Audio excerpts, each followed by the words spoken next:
capaz de aplastar a sus enemigos a discreción. La clásica llamada a la puerta de la Gestapo, repentina, rápida y anónima, subrayaba la ilusión de su control total.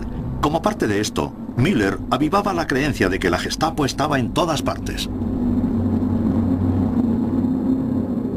También se colocaron historias de propaganda en los periódicos para inculcar miedo en los manifestantes potenciales. Los informes describían un goteo incesante de detenciones. De hecho, había largos anuncios del poder de la Gestapo.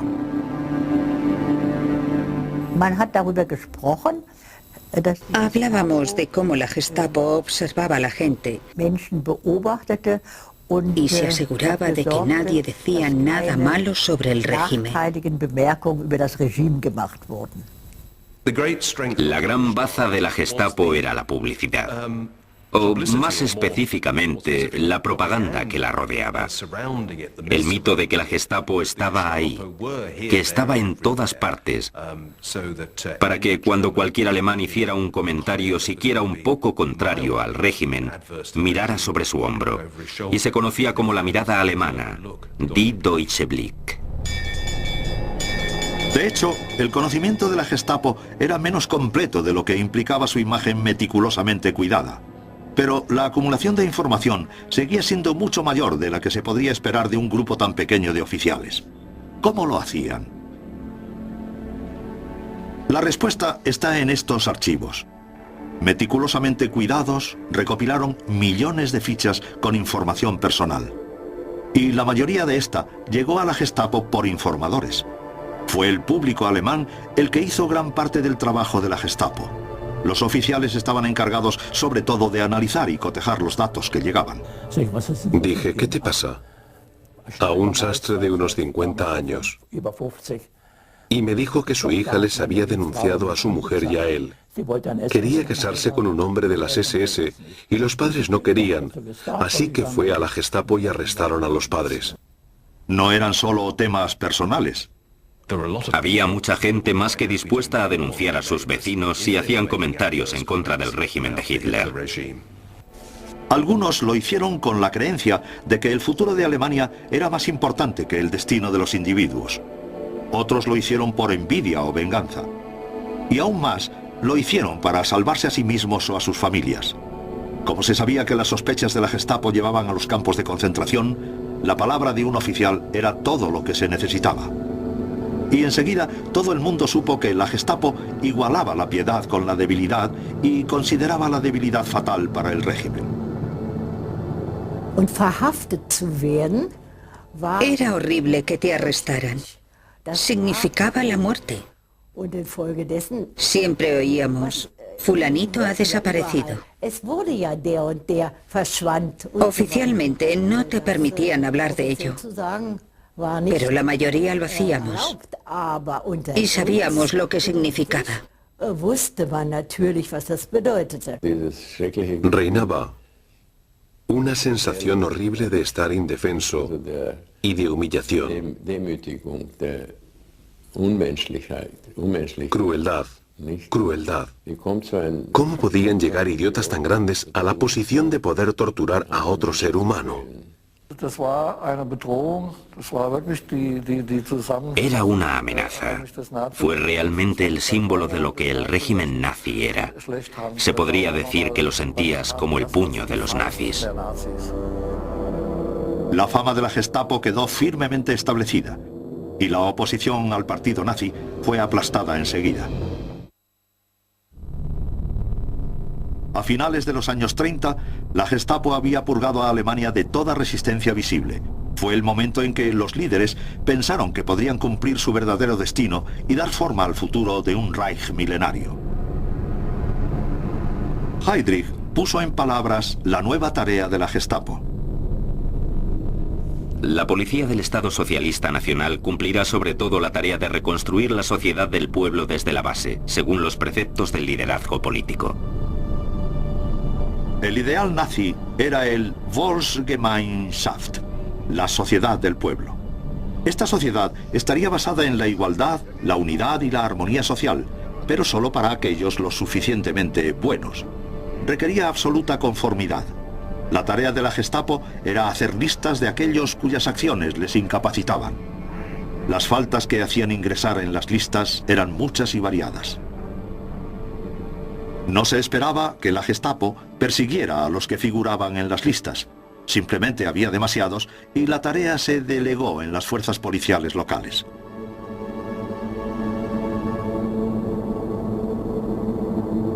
Uno de los grupos que aparecían en las listas fue el de los judíos. Enseguida, la discriminación fue legal. El 15 de septiembre de 1935 se anunciaron las leyes de Nuremberg.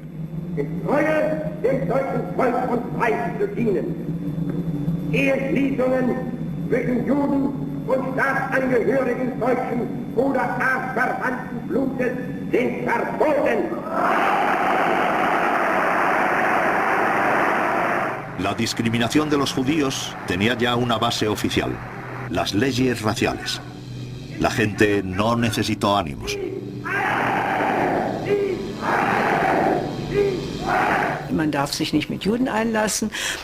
No te estaba permitido mezclarte con judíos. Hasta vi cómo pasearon a una mujer que había tenido un novio judío y la hicieron llevar un cartel que decía: soy una cerda, salgo con judíos. Una nueva clase de pseudociencia entró en vigor. A mí me llamaban mestiza de primer grado y Hitler nos odiaba especialmente porque las leyes de Nuremberg decían que no nos podíamos casar con los llamados arios, pero sí con otro mestizo porque los niños resultantes serían unos cretinos y podrían asesinarlos enseguida. Eso es lo que nos decían y yo me senté y pensé, esto no puede estar pasando. El profesor nos dijo, y lo recordaré toda mi vida: este año vamos a estudiar las leyes raciales. Y ya os digo que Löwenberg pertenece a una raza inferior. Eso fue todo lo que dijo. Pero yo me fui a casa hecho un mar de lágrimas. Los líderes nazis se preocuparon poco por el efecto de sus leyes en los niños. Estaban más preocupados con reforzar su poder. A Himmler le tenía Hitler tanta consideración que le nombró jefe de toda la policía alemana, lo que significaba que la policía se convertía en una rama de la Gestapo y no al revés. El alcance de la Gestapo aumentaba.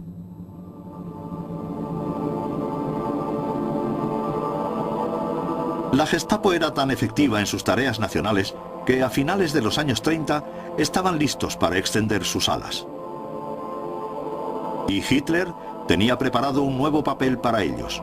Tenía planes para expandir el Tercer Reich y la nueva conquista tendría que aplacarse.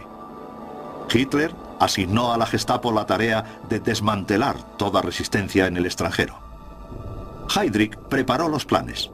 La Gestapo acompañaría a las Fuerzas Armadas alemanas, la Wehrmacht, en sus primeros movimientos por el extranjero, por el territorio de los vecinos más simpatizantes de Alemania.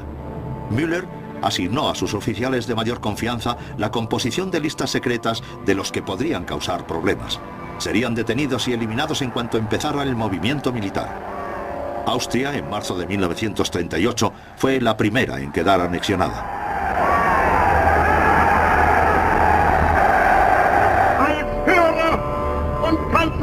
Nationen des Reichs fällt ich vor der deutschen Geschichte nunmehr den Eintritt meiner Heimat in das Deutsche Reich.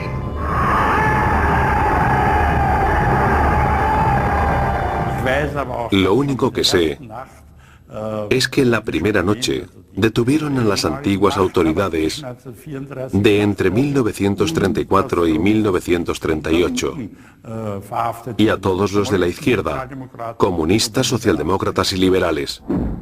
Apenas unos meses después, el ejército marchó sin oposición por los Sudetes, la parte germanoparlante de Checoslovaquia. Al igual que Austria, lo veían como territorio nacional a pesar de estar en otro país y la anexión se realizó sin percances. Allí la Gestapo también llegó con sus listas.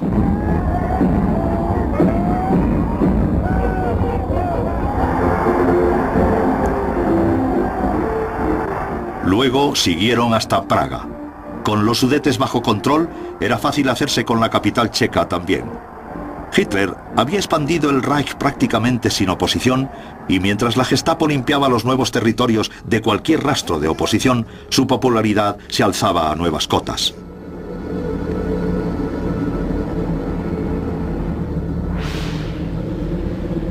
Pocos esperaban que Hitler detuviera allí su agresión. Su maquinaria propagandística empezaba a sonar a guerra en Europa.